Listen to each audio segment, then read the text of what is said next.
All right. So I'm going to ask you if we could get into some more of the details with the Dirty Trick Squad and how Rosenstein was a part of that group, and if Roberts had any type of interaction with the group as well.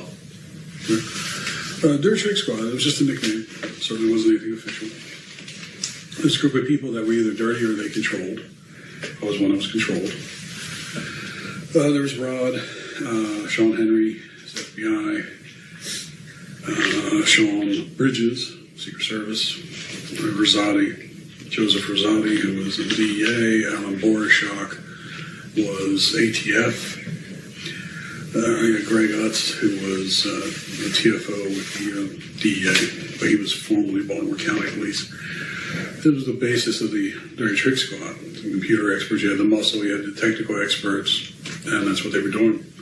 And then there was another group in Fort Washington who was running one down there. This was a satellite location in Baltimore just for the really illegal stuff, illegal communications, hacking, phone tapping, you name it.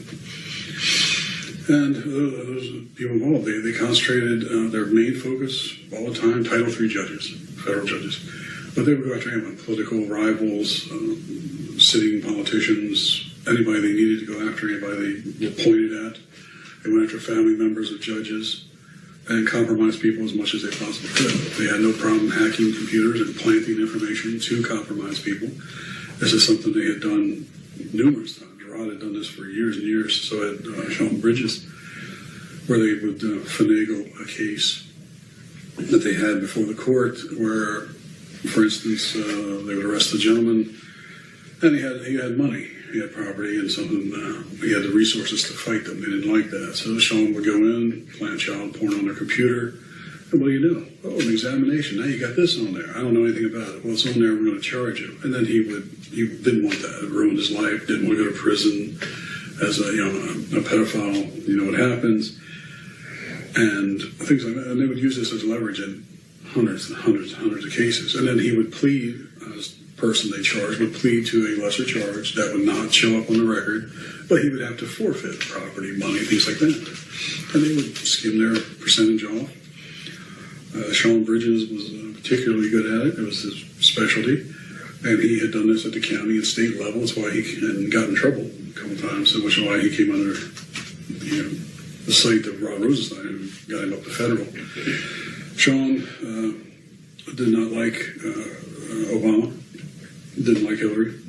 He had access to the White House, the Air Force One, the CIA, NSA. He had those kind of clearances. He's the #1 expert on the forensic study of the computers for the Secret Service and for most of the government. Now, was he a government employee or was he a contractor? He was Secret Service. He was a Secret Service agent. Okay. A full Secret Service agent. So he had access to all these things, but because of his clearances, because of his expertise, he could go anywhere. He was often in the White House, texting the location of the president, Obama, and what they were doing.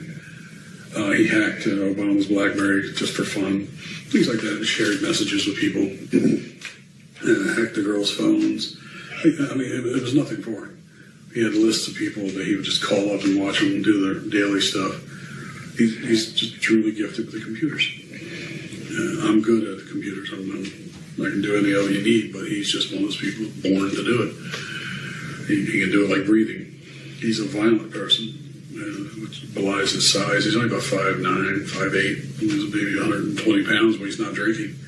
But he is a violent person and arrogant. He's all about the money. This was the core group of the Dirty Trick Squad, and that's all they did was hack people, steal information, alter emails, manipulate things, and sell intelligence, launder it. Sean Wesley Bridges, the Secret Service agent, was the foremost expert on e-commerce and Bitcoin. That's what he's actually in prison for. And there are illegal profits that they would skim off, or they would target people with cash or different bank accounts. Anything they could skim, they would run it through Bitcoin. He'd launder it for them. And he still holds millions of dollars online in various accounts. He also holds several passports and will disappear as soon as he's released. Do you know where he'll disappear to?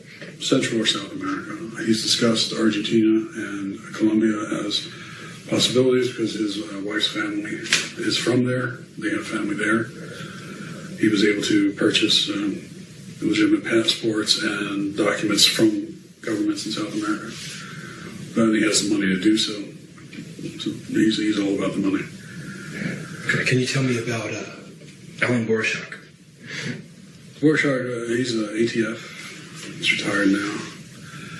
He's a nasty piece of work. He was involved in his official capacity with the illegal gun running for Fast and Furious. He was the one that made sure the paperwork stayed clean if things came back in the country. They're supplying guns supposedly that would be tracked. And he made sure things stayed clean with as far as serial numbers, things like that. He's been dealing guns his entire career, as far as I know. He has lots of disposable money at his disposal. He has lots of cash at his disposal. And things like that. He lives very well. When Rod started falling out of favor as the DAG, they felt that their Rosati, Borshak, they felt that their protection was leaving. So Borshak and Rosati both divorced their wife, no contest, put everything in her name, paid off their existing house with, I think Rosati was over $300,000, Borshak was even more in cash. Bought another house with like $250,000 in cash down payment. Lived there. This is Rosati lived with his wife that he's just divorced. When you say cash, you mean by transfer or by hard cash? They actually had cash. Okay. Pay off things, and were able to come up with large checks as well. But he lived with his wife. He's always had cash. If you look at him on the surface, he's a barely getting by DEA agent who owes money to several people. This is Rosati or? Rosati. Oh, okay. Continue with Borshak. We'll get into Rosati in a second. No. Yeah. Keep them straight. Borshak, gotcha. Borshak divorced his wife same time as Rosati. Paid off the house. Gave her about $600,000 as part of the settlement. Put everything in her name after paying off the house in cash. Bought a large condo on the Potomac for himself as a custom van filled with road race bikes that he likes to bicycle. These are all $10,000, $12,000, $15,000 bikes that are custom made for him. His size are measured and everything. It's just one of his hobbies. He's got watercraft and cars and all kinds of stuff. But never has a problem finding cash.